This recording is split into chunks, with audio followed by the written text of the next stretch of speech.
आज Wagner chief पूरी दुनिया के सामने आया और उसने ये बयान दिया कि बखमूत का कोना कोना अब ज़ेलेंस्की को तोपों के निशाने पर आ चुका है। बखमूत की स्ट्रैटेजिक लोकेशन पर ज़ेलेंस्की का कब्जा हो चुका है और कुछ ही घंटों में बखमूत में वैगनर का खेल खत्म हो जाएगा।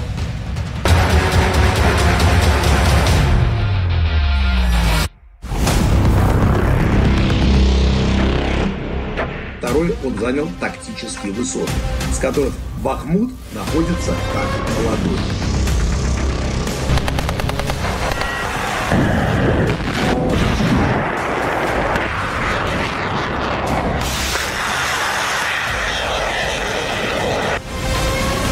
पुतिन जिसका साथ छोड़ देते हैं उसको कोई बचा नहीं सकता है। कम से कम रूस के अंदर तो यही हालात है। Приятель чеченец подарил. और अगर चलती हुई जंग में जहां मार काट मची हो, जिंदगी किस्मत के भरोसे चल रही हो, अगर वहां इतने खतरनाक मौके पर पुतिन साथ छोड़ दें तो फिर कोई ऐसे शख्स को बचा नहीं सकता है। कुछ ऐसा ही हाल अभी बखमूत के अंदर येवगेनी पिरोगजिन का देखने को मिल रहा है।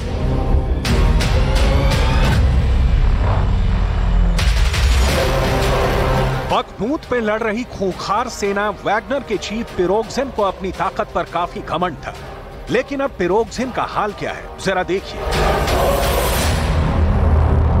ये कुछ तस्वीरें हैं। ये तस्वीरें यूक्रेन के सोलेदार की हैं। वैगनर चीफ अपने हथियार गोदामों को दिखाते हुए काफी परेशान नजर आ रहा है। पिरोगजिन इस बात से काफी ज्यादा परेशान है कि उसके पास अब हथियार नहीं बचे।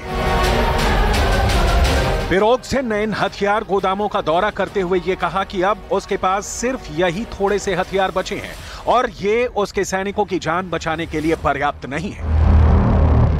Предлагаю вывесить объявление на Авито.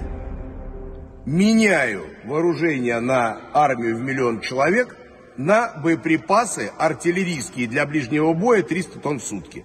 Артиллерийских боеприпасов и боеприпасов ближнего боя 300 тонн в сутки – это 10 загруженных контейнеров. Это очень немного. Если мы возьмем условную 30-тысячную группировку, 300 тонн в сутки артиллерийских припасов, которые требуются, 10 килограмм на человека в день. Нам дают не более 1/3. पिरोगजिन के पास हथियारों की कमी है। यही वजह है कि उसका एक बयान दुनिया भर में सुर्खियां बटोर रहा है कि वो जल्द ही बखमूत को छोड़कर भाग सकता है। वैगनर चीफ वैसे काफी बहादुर है क्योंकि वो उन सेनापतियों में से नहीं है जो फ्रंट लाइन से दूर बुलेट प्रूफ बंकरों में बैठकर युद्ध की रणनीति बनाते हैं, बल्कि वैगनर चीफ पिरोगजिन एक ऐसा लड़ाका है जो बाकायदा फ्रंट लाइन पर जाकर दौरे करता है। ऐसे खतरनाक दौरों में पिरोगजिन को जान का खतरा भी होता है, लेकिन युद्ध लड़ना पिरोगजिन का शौक है जिसको वो बखूबी निभा रहा है।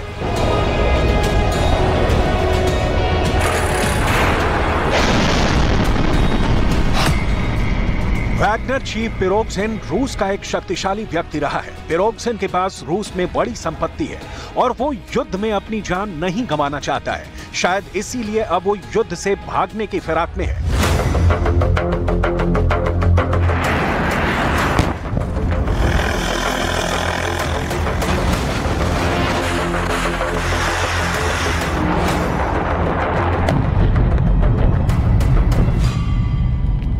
У противника полностью освобождена дорога Часов-Яр-Бахмут, которую мы блокировали, то, что называлось окружением Бахмута. И противник сумеет пользоваться этой дорогой, раз, а второй, он занял тактические высоты, с которых Бахмут находится как на ладони. पिरोगजिन के सामने मुश्किल ये खड़ी हो गई है कि उसके पास हथियार नहीं है।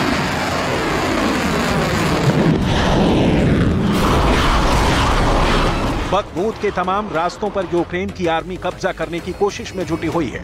ऐसे में पिरोगजिन के लिए बखमूत से भागना भी इतना आसान नहीं है। पिरोगजिन को लड़ते हुए अपनी आर्मी के साथ ही पीछे हटना होगा, लेकिन इस वक्त पिरोगजिन पर कयामत टूट रही है क्योंकि उसके वैगनर लड़ाके एक एक करके मारे जा रहे हैं।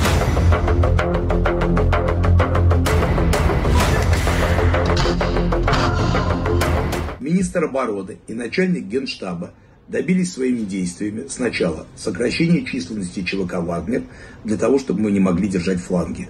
После этого они решили, что их отважные военные встанут на фланги, но они убежали. Нам по-прежнему не дают боеприпасы, дают 10% максимум от потребностей. И поэтому прикрывать военных огнем мы фактически не можем. ये तस्वीरें भी पूरी दुनिया के अंदर काफी देखी जा रही हैं, जिसमें साफ नजर आ रहा है कि वैगनर अपने मारे गए लड़ाकों के शवों को उठाकर ले जा रहे हैं। ये सारा काम रात के अंधेरे में हो रहा है। इससे ये बात बिल्कुल स्पष्ट समझ में आ रही है कि बखमूत में ज़ेलेंस्की की आर्मी भी कहीं से कमजोर नहीं है और ज़ेलेंस्की की आर्मी के हमले का डर भी यूक्रेन के अंदर कायम है।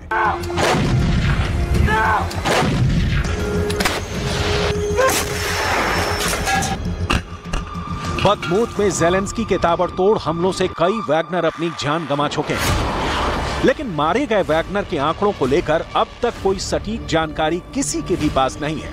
बखमूत में इसी महीने एक बड़ा हमला हुआ है, जिसमें हुए विस्फोट में कई वैगनर्स के मारे जाने की खबर आ चुकी है। वैगनर हथियारों की कमी से जूझ रहे हैं, इसलिए लगातार जंग के मैदान में बड़ा नुकसान झेल रहे हैं। कई रिपोर्ट्स में यह दावा किया गया है कि पुतिन और पिरोग्जिन के बीच विवाद रूस के अंदर से ही शुरू हुआ। जब पिरोग्जिन ने अपने एक रेस्टोरेंट को लेकर यह दावा किया कि उसने पुतिन के लिए भी रेस्टोरेंट में एक किचन बनाया है और पुतिन को अपने रेस्टोरेंट में भी बुलाया है, पिरोग्जिन ने यह दावा भी किया कि उसी किचन में पुतिन ने खाना भी खाया है। पुतिन की तरफ से पिरोग्जिन के इस दावे का खंडन कर दिया गया। माना जाता है तभी से पिरोग्जिन और पुतिन के बीच विवाद चल रहा है। यही विवाद धीरे धीरे बड़ा रूप ले चुका है और ज़ेलेंस्की इसी मौके की तलाश में थे।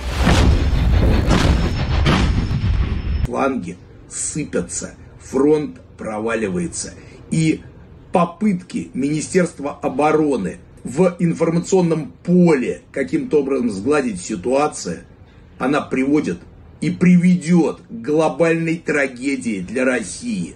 Поэтому надо прекратить немедленно врать. Если вы убежали, выстраивайте новые линии обороны.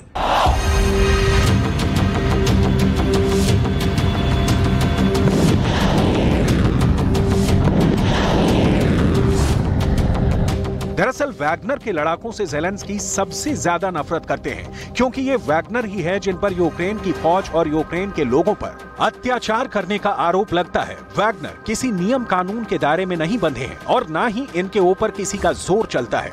ये अपने दुश्मनों को बहुत ज्यादा टॉर्चर करके मारे जाने के लिए जाने जाते हैं और अब ज़ेलेंस्की को लग रहा है कि अगर उन्हें बखमूत के अंदर थोड़ा सा वक्त और मिल जाए तो यूक्रेन के फौजी बखमूत में वैगनर को बहुत बुरी तरह घेर कर मार सकते हैं और पुराने हिसाब किताब बराबर कर सकते हैं।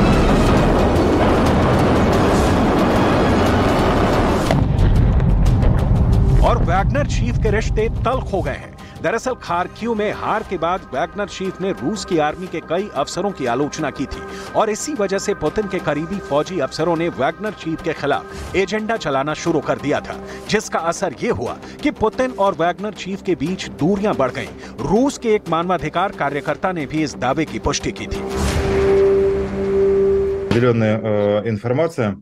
Насколько я понимаю, сговор произошел в сентябре 2022 года, потом произошла цепочка событий, как мы помним, произошел взрыв на мосту, который ведет в Крым. Буквально в этот же день на фоне вот этой истерии, которая начала активно разгоняться, произошло кадровое назначение Суровикина и повышение его до командующего объединенной группировкой войск в Украине. И за несколько дней до этого и Кадыров, и Пригожин вместе обрушились с критикой на генерала Лапина, причем с оскорблениями и так далее. Пригожин не очень умный человек.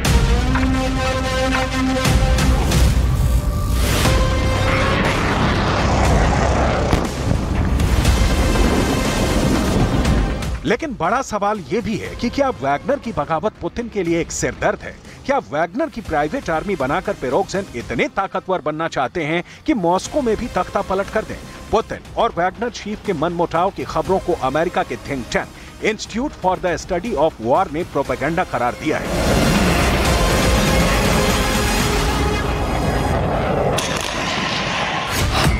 ISW के मुताबिक पिरोग्जिन ने जानबूझकर यह खबर फैलाई कि रूस की सेना वैगनर को कमजोर करने में जुटी है।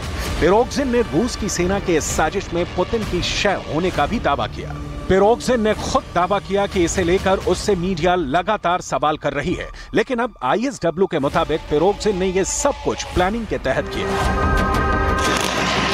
वैगनर की बातों पर यकीन करना आसान नहीं है, क्योंकि पिरोग्जिन बेहद शातिर दिमाग मायावी लड़ाका है और वो ज़ेलेंस्की को बहुत बुरी तरह हराने के लिए कोई भी गेम खेल सकता है।